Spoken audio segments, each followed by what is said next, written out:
Welcome to Cambridge Inside Out in the merry, merry month of May. I'm Robert Winters. Judy Nathans.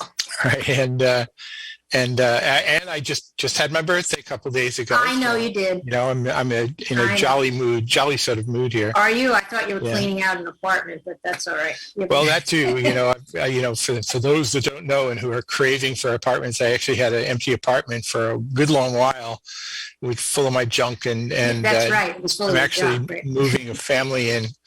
Nice. From overseas, actually, and nice.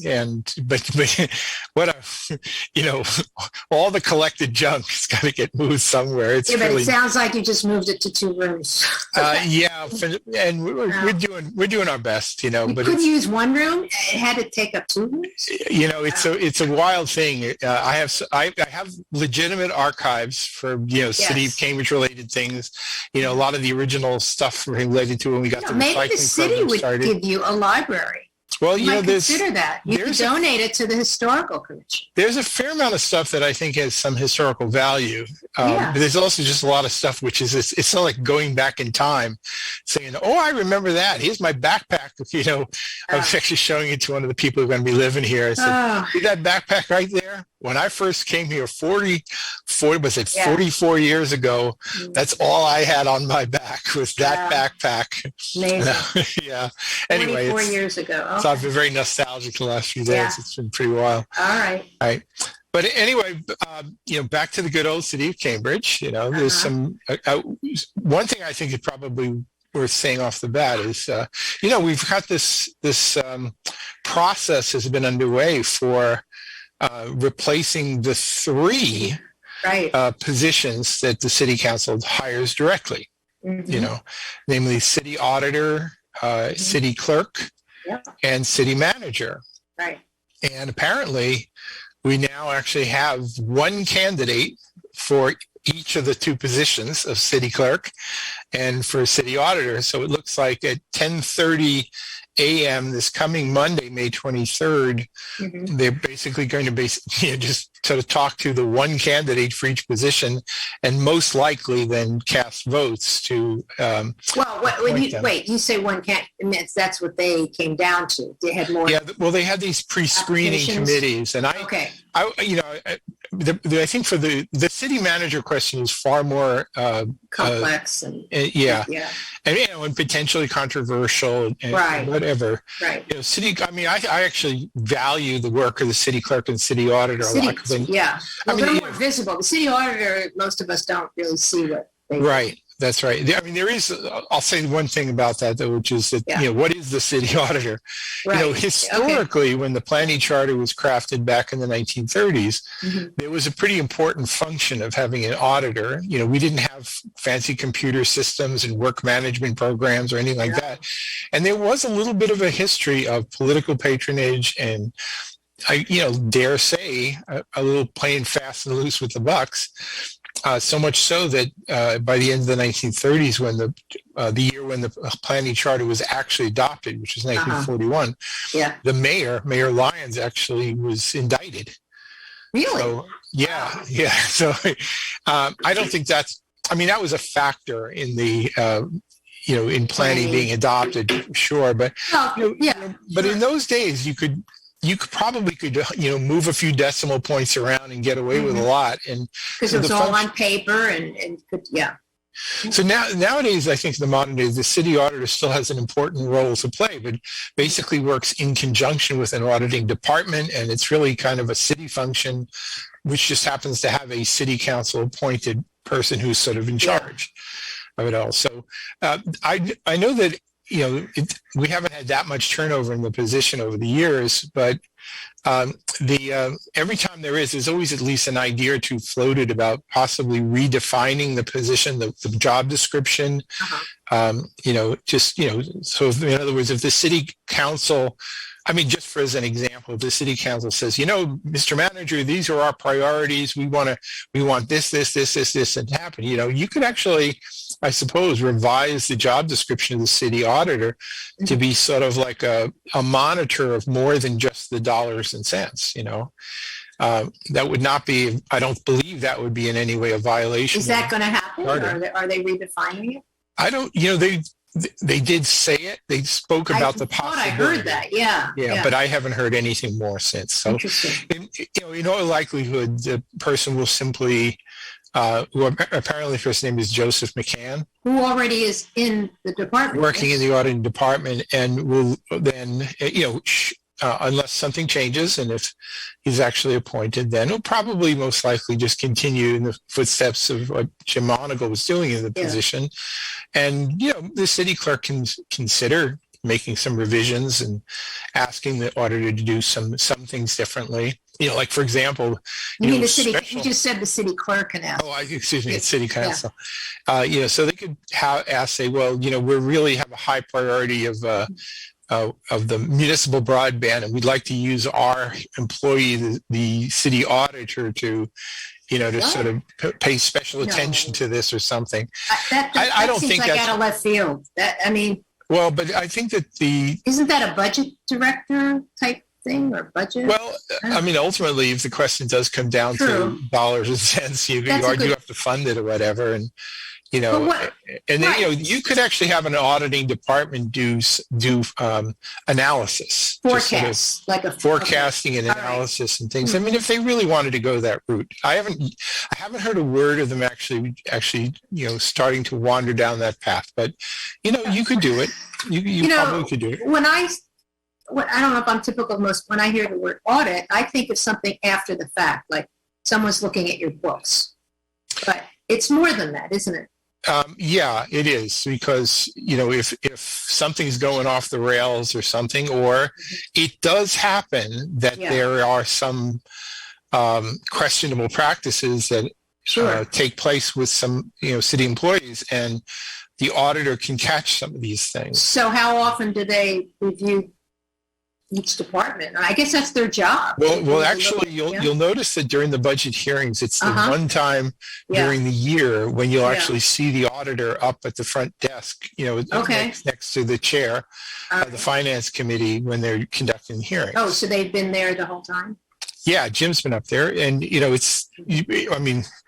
what's he actually do? I don't know, but just in terms of the pomp and circumstance, if you can even call it that, of the procedure, that's the place where you want the auditor to be, because you are going department by department. You're looking supposedly, you're supposed to be asking questions about the budget, not about the functioning of the department. But of course, that's not how it is. But formally, the auditor's there, to kind of. Is that a department? Does he? Yeah, there is a department. Or she himself have a staff? Is that part of the? Yeah, budget? But I think it's one of those kind of hybrid things. Like, you could say that the city clerk is hired directly by the council, but But the staff, everybody in the city clerk's office is hired by the city manager. City manager. Right? So it's interesting. Yeah, it's just weird. Yeah, so you work in conjunction with the city manager, no doubt. All right. But there is an accountability. The city council doesn't have to ask the manager, Mr. Manager, could you please ask the auditor to do this? The city council, should it choose to do so, can just say, Mr. Auditor, you too are our employee. Please do this. Interesting. So you could do that. But anyway, so that's the one. And then I had thought there might be a couple of candidates, but unless something changes between now and Monday, there's Diane LeBlanc is the sole candidate right now for city clerk. And where is she coming from? She's actually done some similar functions elsewhere. I think let me see if I can actually do a little quick screen share here. These are all up on the city website, by the way. But most of us are right here. So is that visible? I'm applying to be the position of city clerk. Is that it? So this is the cover letter and resume for Diane LeBlanc, candidate for the position of city clerk. Okay. It got the MBA, the usual stuff here, but was city clerk in City of Lawrence. That's pretty good. That is. And has done similar roles in various other functions. Look at that last one. Her longest was at this one. regional administrator for the north of NARA, whatever that is. So Yeah, federal, So she's done a lot of stuff in the federal government's primary records management agency, right? Oh wow! Look So at all this that. is a really strong background. Yeah, so, definitely. And I have no idea how many people applied for the position, but I can certainly just by looking at this say this is a person who, and by the way, is also a City of Waltham councillor at large. Oh, now that's interesting. Actually served to me, as an elected official. You know what? Too. That I think is important because it's sort of being on the other side of things. And yes. So I bet she lives in Waltham. Perhaps well, so. You that's have to fine. I think you have to live there to be a counselor, right? Yeah.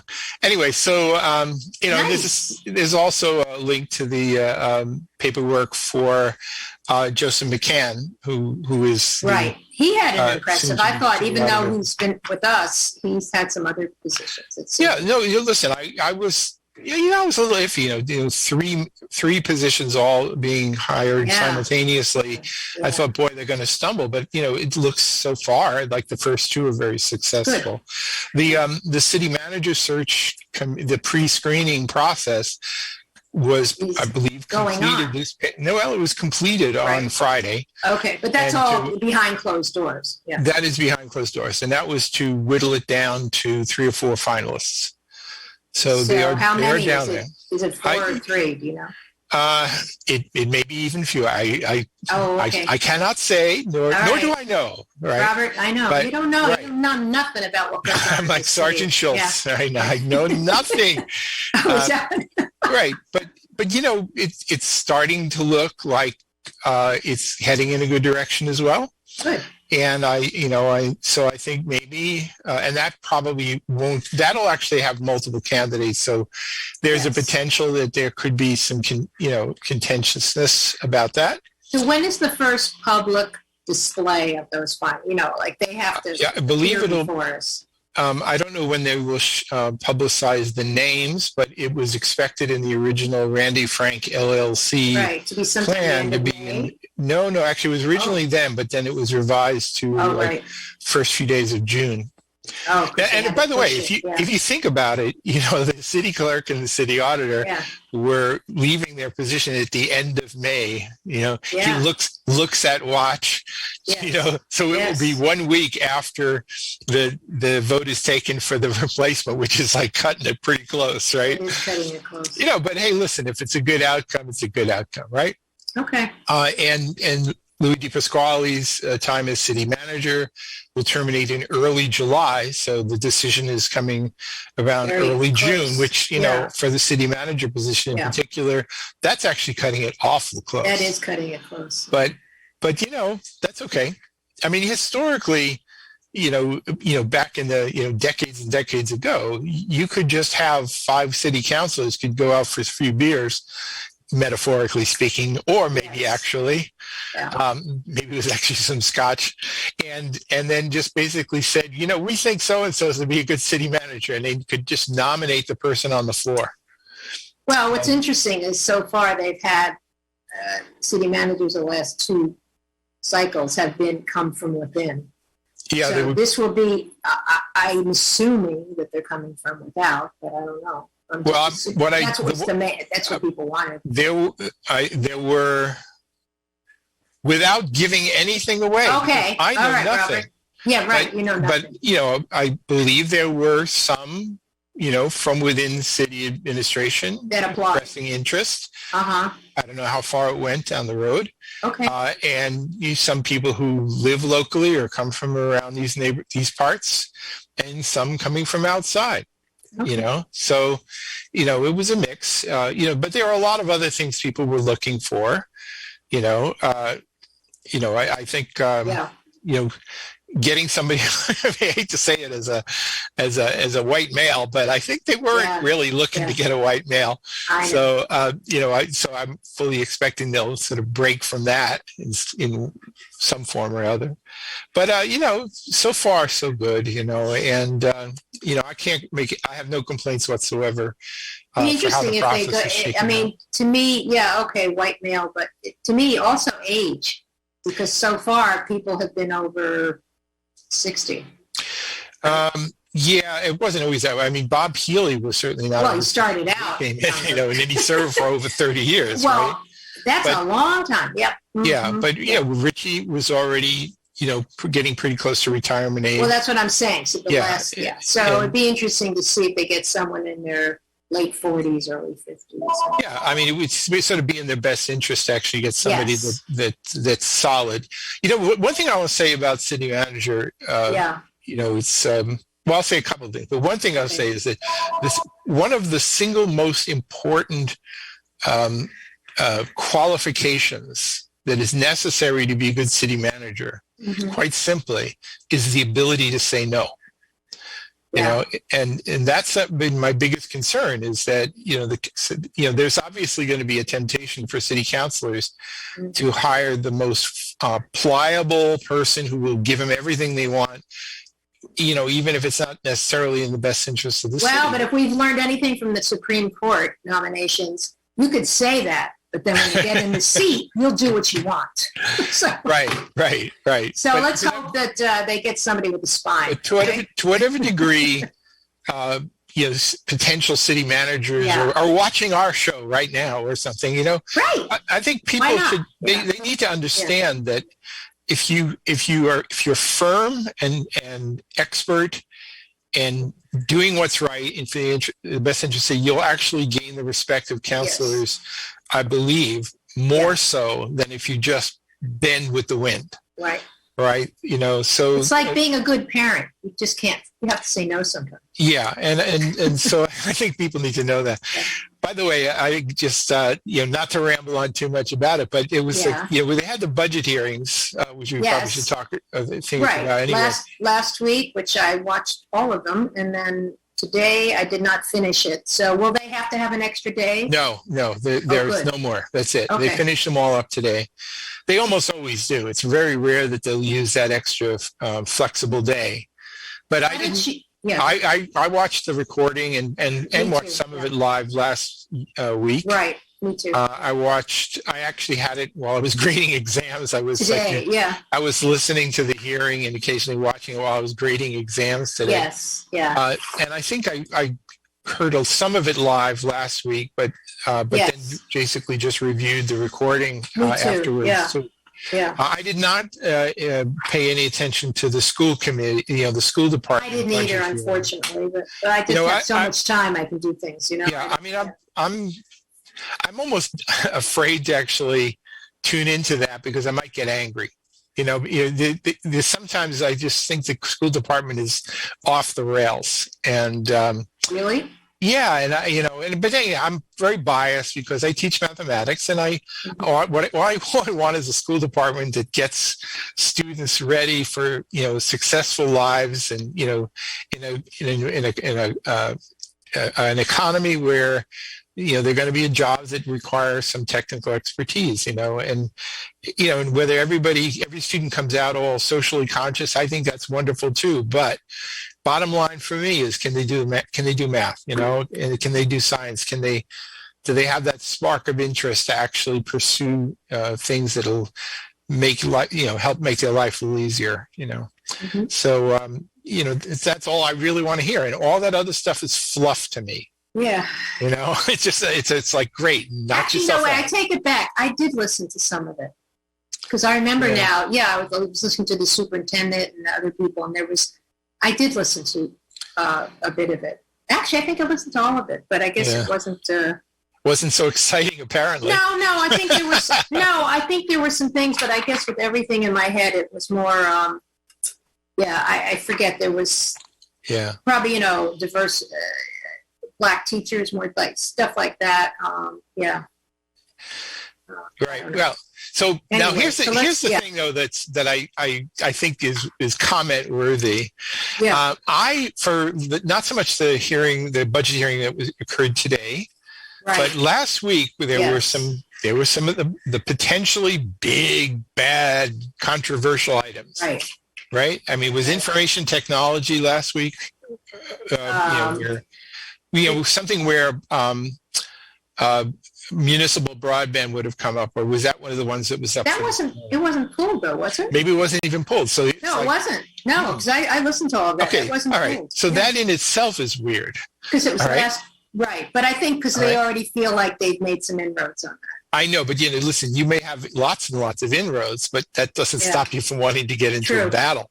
Okay. So I thought for sure with the new community safety department budget, as a new budget item with 6 new full-time positions, and it's dovetails necessarily in with the emergency communications department, because there is this issue of if you're going to have alternative responses, do you go, who do you call? You still got to call 911 or the emergency communications, and then you're either going to get routed this way or that way, but there is a emergency communications function involved. That budget didn't get pulled at all. And they did talk quite a bit about community safety, which you would expect because it's brand new.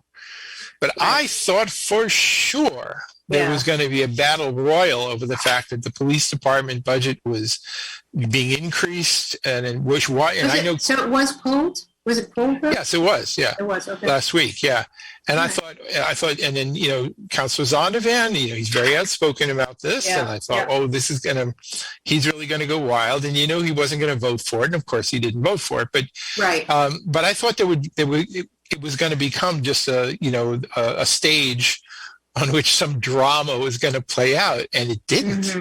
No, it didn't. Yeah. And I thought, well, that's kind of weird. Well, yeah, Christine Elo. I think it's hard to have. I mean, I think her presence and yeah, and the fact that that she's working cooperatively with the new community safety department to sort of deal with. I thought they did a great presentation, and it was great. There's money there for partners, which I see Hart as a partner. I'm still, and I know, but I don't know that I see it. But under that stuff, then they go through whatever. But it's not. I think it's been established. There's only going to be one. It's going to be a 911 number, and it's going to be dispatch. And then the question of where it gets directed is another thing. But that's right. There's not going to be a separate. There is a meeting tomorrow. I don't know if they're addressing that, right? There's a public safety meeting tomorrow. They're dealing with one of the communications. Right? Yes, there was something like a 988 service or something. Right. So I'm just curious if that. I'm gonna we'll see where that goes. But I'm going to see where that goes. Yeah. Yeah, I don't know enough about it. But the point I was going to make about it, and it really wasn't my point. It was actually a couple of very wise people I know. Mm-hmm. In a nice conversation we had on Inman Street. Said, okay, tell me. So why wasn't there a battle over this? Yeah. Why you were asking that of them. Yeah. Well, and apparently there's a theory going around. All right. Which actually, when I thought about it, I thought, boy, that kind of makes sense. You know what that theory is? No. It's that the potential next city manager is watching these hearings. Of course. Because how could it not be the case that somebody who's interested in a job would not be, interested in how of course they want to kind of see, where the council, what interest, who's questioning here, who are the hard cases to deal with or whatever. Okay. So the theory basically is the councilors are on their best behavior right now. Because really, you think that would stop them? Yeah. I don't know that it would stop them, but the thing is, I don't think that if you're about to get a new city manager who may stick around for a while, I don't think you want to have show all your cards, and you don't, and you certainly don't want to, get your first introduction to the city, the all-powerful Wizard of Oz, by being the biggest jerk in the room. Interesting. You just don't want that. So the councilors were much more well-behaved than I would have expected. And I thought, although there was a lot of stuff around community safety, there were a lot of questions about it. Yeah, but I thought they were fair questions, legitimate, the kinds of questions you would fully expect to hear for a new department, especially when, that had a little bit of controversy in its birth, So, so anyway, I thought it was sort of like, okay, that's great. But this, by and large, this was like one of the most easygoing budget processes I remember. and I don't think it has anything to do with who's chairing the meetings or anything like that. I just think it was that nobody was fighting. They just decided, let's not fight about this right now. We have plenty of time for that down the road, I guess. Right. But so anyway, okay. Anyway, we'll talk about some more of the other things at the meetings in the next half hour here. But for those who are interested in the dates, remember, so the city clerk, city auditor one is next Monday, May 23rd at 10:30 a.m. Wait, both of them? They both are? Both. They were going to be two separate meetings. That's what I thought. 10:30 and noon, and then they joined them to a Okay, so May 23rd, starting at 10:30. Yeah. And listen, it might be a love fest that ends quickly. Sure. Who knows, right? There's a couple of other deadlines of some consequence today. Oh, right, yes. Till midnight, I assume. I right? believe till midnight is if you haven't made your decisions about what kind of what size. If you want to change from what if the you want to city change, told if you don't want to go with with the city default, so which is, you have that postcard, right? Yeah. City issued trash carts are coming, right? Right. My triple decker was entitled to 265s. I actually went up to the library where you did look at them? Where they had the barrels, and I went up there with a tape measure and I measured the alleyway next to my house, and I decided that 245s. 235s will work perfectly. 35s. All right. Yeah. Well, I just hope if you ever rent out other apartments fully that you don't have trash overflowing, because that's a pretty small. The barrels that we use now is a single 32-gallon barrel. I know, but you've had an empty first floor, and you live on the second floor. And when we had this place fully occupied, for the most part, only picked up one barrel. We usually we had one that we went to if the other one had excess. Okay. Well, then you really just, as long as people compost, as long as they recycle. And we do. All right. Well, then that's good. So that's one. You're an owner occupier, so you can really monitor that. All right, and then this last 20 seconds here, I'll also mention, because I almost forgot, somebody on one of the listservs mentioned that, they did extend the sticker, the expiration of parking, your 2021 residential sticker on your car. That was up yesterday. And it actually got extended, and yesterday was the deadline. So there I was. Get that on your car. Okay. I'm all good now. I'm all good. Right. Leave me alone.